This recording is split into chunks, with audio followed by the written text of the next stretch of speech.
Here is Sweet Dan with some sweet comic reviews. Up in the sky! It's a bird! It's a plane! It's Superman! Watch Sweet Dan Sweet get all superior as he reviews Superior #1. Hey folks, how you doing? Comic Book Man here. Welcome once again to my video outhouse. It's time for Sweet Talking with Sweet Dan, Sweet and Comic Book Man, and Comic Book Man's Video Outhouse, coming to you at Alternate Reality at the corner of 111 and Kedzie in beautiful downtown Mount Greenwood, where new comics are always 15% off for everybody. Sign back there. Even me. Even him. And today Dan is here to review from Marvel Icon Superior #1. This is the Mark Millar, Lionel Francis U book, which has been coming forever and a day. It finally arrived at the store last week. It was 40% off the week that it first came out. This was this week. Well, oh, right. This week is last week in movie time. When you look at this a year from now, you won't matter worth a damn. But it'll be like, this came out a year ago. But the day it came out, it was 40% off here, and every day after that, it was 15% off till the end of the week, and then you paid cover price for it. So I hope you came down here and bought it at either 40% off or 15% off, and didn't get this done to you over Crunchy Nuts or Moons of Uranus or some other. I love when we get to say Moons of Uranus. Moons of Uranus is one of my favorite comic book stores of all time. Anyway, That's where he buys all his comics. Anyway, we're here to review Superior #1, or he is. Yeah. And so tell me, how is Superior #1? He looks an awful lot like Superman. Looks an awful lot like Superman. Yes. Because he is most definitely a Superman analog. Yes. You know why? DC doesn't like Mark Millar. Mark Millar. Well, once upon a time, I think that's probably changed by now. But I'm sure. Once upon a time, now that Paul Levitz is no longer in charge. Millar's been trying to write Superman for a while. Yeah. They haven't let him. No. So what'd he do? He made up his own Superman.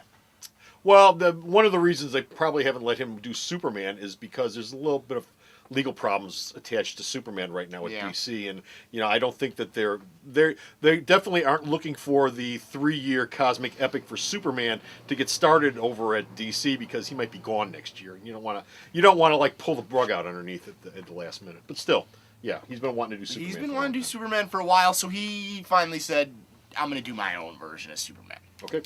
The easiest way to describe this, and I love it because Mark Millar is this new Hollywood mover and shaker and stuff like that, so you can describe all his stuff as a mix between a movie and something else, right? It's all high concept. It's all high concept. You can explain it in a sentence. It's Superman meets big Tom Hanks. There you go. And that's how you sell it at a Hollywood sales thing with a producer. And so what's this movie like? Take Superman, put them together. It's brilliant. I love it. They've already sold the film rights. There you go. First issue just debuted. They've already sold the film rights, and issue 2 is already delayed because they got to figure out how they're going to end it. That's right. If you loved issue 1, wait for issue 2 because it's been pushed back. Because you have no choice. You know what? It's a really weird thing to read a Mark Millar book that isn't overly gross, overly in your face, overly offensive for the sake of being edgy. Well, everyone looks at Mark Millar as being a certain type of writer, and I believe he actually did write some of the Superman Adventures stuff when DC was doing a comic book based on the cartoon series a couple of years ago. Mark Millar was one of the writers on that series, and he wrote very traditional Silver Age style Superman stories. I mean, he is capable of doing more than just kick-ass. Well, I mean, but that was also before he had any of his own properties blow up to the extent that they have. You know what I mean? When a guy starts out writing comics, you're going to write whatever they tell you to. Now he's writing the way he wants to write. Yeah. You know what I mean? And he's a little bit more in your face. He's a little bit more edgy than a lot of DC stuff. Yeah. And I think, but he can write a character like Superman. Oh yeah. I mean, and it's evident from this because he's not trying to up the stakes of the Superman stories. He's just trying to put his own spin on it. Right. His spin in this case is a boy with multiple sclerosis. Right. And as the kid's body is starting to break down, and the kid's only like 12, 13 years old, 14 maybe, and his body's already betraying him. He's confined to a wheelchair or crutches at best. In the middle of the night. I mean, and you know what? Millar does keep a very real world aspect in it. There's bullies in the comic that make fun of this kid and call him horrible names and make fun of his condition and stuff like that. But at the end of that day, the kid goes to bed and he wakes up in the middle of the night with a monkey in a spacesuit at the foot of his bed. And the monkey starts talking. Who hasn't woken up in the middle of the night with a monkey in their bed? Which of you have not woken up with a monkey in your bed? I only thought the weird part was the spacesuit. I love talking monkeys. Usually involved going to bed with a little tequila. But, yeah. The monkey does this weird spiel about how out of 6 billion people, this one kid has been chosen to be granted one wish, and before you know it, the kid is this fictional character known as Superior. Superior exists in this universe as a character very much like our Superman. He's a comic book character. He's a movie star. You know what I mean? He's played by this actor, Tad something or other. And that's literally who the kid becomes. He's the actor as Superior, but he is the superhero. Yeah. This is a universe without superheroes. This is walk out the front door. It's Earth Prime for those of you from DC. And you know what? It's a poignant story that focuses on the character rather than a lot of razzmatazz, blow stuff up, fighting. There is some of that, but it's represented early in the book, and it's represented as a fictional take on the character in the kid's universe. Yeah. He's watching a movie. Well, it gives you a feel for what the character is supposed to be like in his world. Right. By the end of the issue, it's taken on a bit more the Tom Hanks in Big story idea. The kid is now this superhero. He doesn't know what the hell to do, so he goes to his buddy's house. Yeah. And he says, I'm in some trouble. Yeah. So from there, I mean, it's kind of interesting to see exactly what Millar's going to do. I mean, you haven't gotten a chance to see Millar at this in this realm of I don't want to say family friendly. Mm-hmm.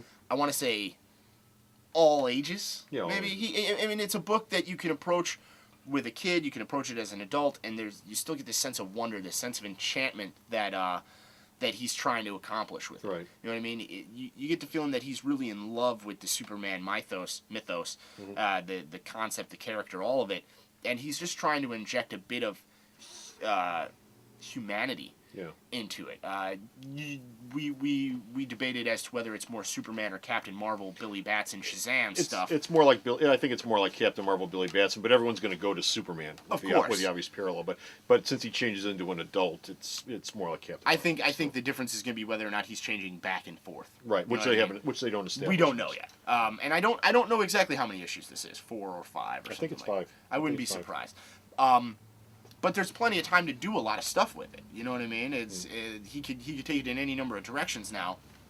Well, I'm sure he has an ultimate point with where he wants to take this, with this crippled kid becoming, the greatest, most powerful being on the planet, and where do you take that? And I have a feeling that he actually, I don't know what his point's going to be behind the story, but I think at the end of all this, you're going to look back on it and go, oh, I see the reason why you had a crippled kid become this superhero who's unrealistic in this world, but he became it anyway, and there's probably a lot of wish fulfillment stuff going on there, and probably a lot of young juvenile, wanting to be a hero thing, and you can't be in the real world. You have to be who you are. From gimp to pimp? From spastic to fantastic? I wouldn't put it that way, but what the hell, since you can, by the way, what's your email address? Dan's email address. So all letters and cards to him. You can always dump on the website here. Or he's on Facebook. Just say hi to him on Facebook. The truth is, Dear Dan, I've been in a wheelchair all my life, and I'm not making fun of people in wheelchairs. I stole those jokes, just so you know. Okay. Lionel Yu. Yes. I gotta mention Lionel Yu. The art. Because Lionel Yu is one of those artists who people love him or they hate him. They love his style and the scratchy sort of sketchiness. When he was doing Avengers, he went through a phase where he wasn't getting his art inked. He went straight from pencils to colors. He does work with an inker. Mm-hmm. This is some of the most beautiful stuff by Lionel Yu I've ever seen. It looks much tighter. Oh, it is super crisp. It looks much tighter than other stuff I've seen from him. Super crisp. And I mean, he really outdoes himself. Which would fall in with the whole Superman thing, too, because Superman is always known for being crisp art. Clean art, clean lines, smooth stuff.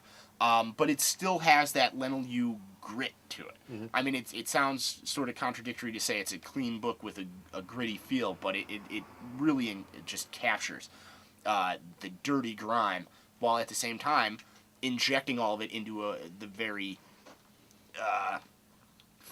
formulaic Superman style. You know what I mean? Superman's flying, Superman's doing this, and in this case it's Superior, but I mean, it never loses the edge in the art.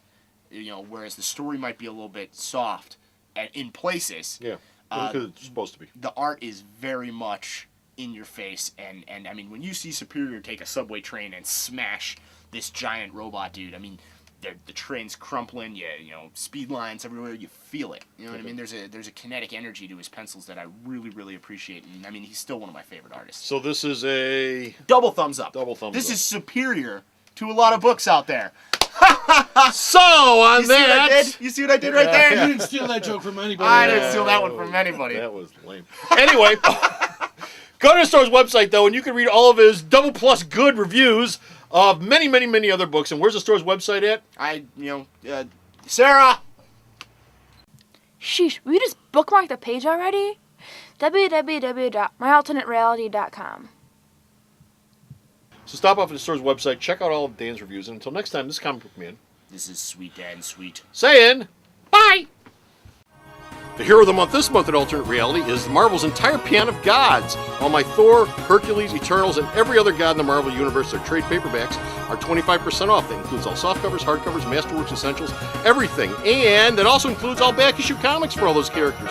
And also, all month long, our Hero of the Week will feature Marvel gods. So there'll be a bunch of recent Thors and Hercules and other god comics that'll be $1 each here in the front of the store. So be sure to stop off at Alternate Reality this month only if you want to have some godly good fun.